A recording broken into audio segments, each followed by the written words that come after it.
The world did not expect the message to come this way. Not as a speech, not as a press conference, not even as a visible leader standing before cameras.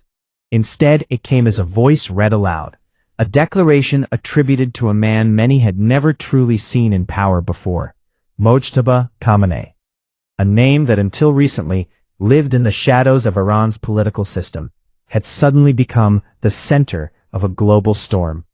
And within that message, hidden between warnings, threats, and vows of resistance, was something far more chilling. What analysts would soon begin calling the Lincoln Order. To understand why this phrase is sending shockwaves through military circles, why naval commanders are suddenly talking about worst-case scenarios, and why the U.S. Navy, the most powerful naval force in human history, is quietly hoping for a ceasefire, we have to rewind. Because this story did not begin with a single order.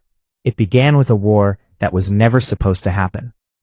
In 2025, a fragile peace had barely taken hold after what became known as the 12-day war ceasefire. It was supposed to be a reset moment, a pause, a chance for diplomacy to step in where missiles had failed. But ceasefires in the Middle East are rarely permanent. They are intermissions. And by early 2026, the silence broke.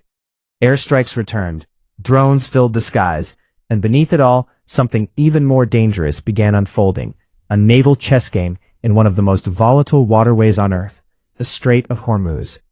Nearly 20% of the world's oil flows through that narrow corridor. Whoever controls it, controls the global economy. And Iran knows it. Within days of escalating conflict, Iran made its position brutally clear. No ship would pass without its approval. That alone was enough to rattle markets. But then came something more aggressive. Iranian forces claimed they had fired missiles toward one of the most important symbols of American military power, the USS Abraham Lincoln. Now, whether the missile actually struck its target remains disputed. Officials denied any successful hit. But in modern warfare, perception is often as powerful as reality. Because targeting a U.S. aircraft carrier is not just a tactical move. It is a message. And that message was understood instantly. Aircraft carriers like the Lincoln are not just warships. They are floating cities, mobile air bases, symbols of dominance. Each one carries dozens of advanced fighter jets, thousands of personnel, and the ability to project power anywhere on Earth. To attack one, or even threaten to, is to challenge the very foundation of U.S. global military strategy. And this is where the so-called Lincoln Order begins to take shape. The phrase itself is not official military terminology.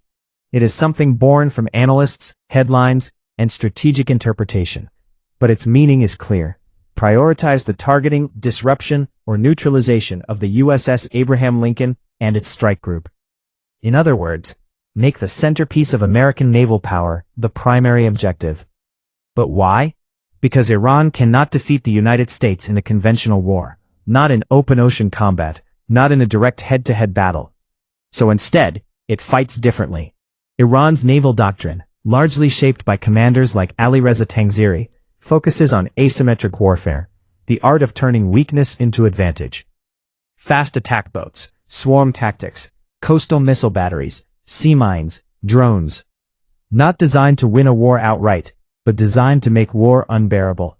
And nowhere is this strategy more effective than in the narrow waters of the Persian Gulf. Because here, geography becomes a weapon. Large ships, even aircraft carriers, lose their greatest advantage, maneuverability. They become predictable, constrained, vulnerable. And that is exactly the environment Iran wants. By early March 2026, the situation had escalated further.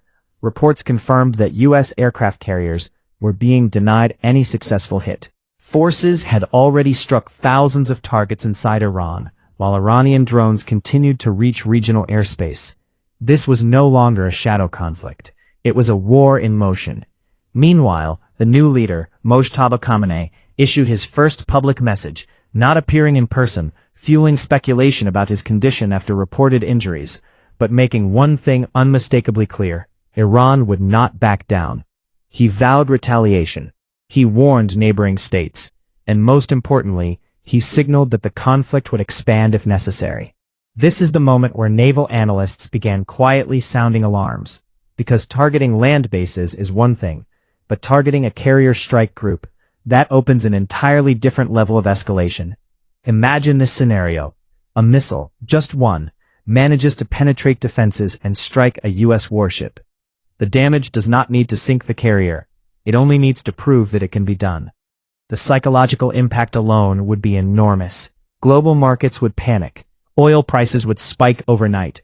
And the United States would be forced to respond, not just tactically, but politically. This is why, despite overwhelming firepower, the U.S. supports down by the enemy. Navy does not want this fight.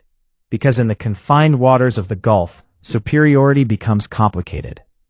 Every radar contact could be a drone. Every fishing boat could hide explosives. Every coastline could launch missiles within seconds.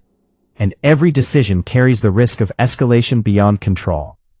That is why, even as forces mobilize, even as strike groups move into position, there is a quiet, unspoken truth behind closed doors. They are hoping for a ceasefire, not out of weakness, but because they understand the cost of what comes next. Because once naval war begins in the Gulf, it does not stay contained. It spreads to shipping lanes, to global trade, to economies thousands of miles away, and perhaps most dangerously, to other nations. Already regional actors are being pulled in. Already alliances are shifting. Already the line between regional conflict and global crisis is beginning to blur. And at the center of it all remains that single symbol, the Lincoln, a ship that represents power, a target that represents defiance, and a potential trigger for something far larger than either side may be able to control. History has seen moments like this before, moments where a single decision, a single strike, changed everything. The assassination in Sarajevo, the attack on Pearl Harbor, events that seemed contained until they weren't. And now once again, the world stands at the edge of such a moment. Because the Lincoln Order is not just about a ship.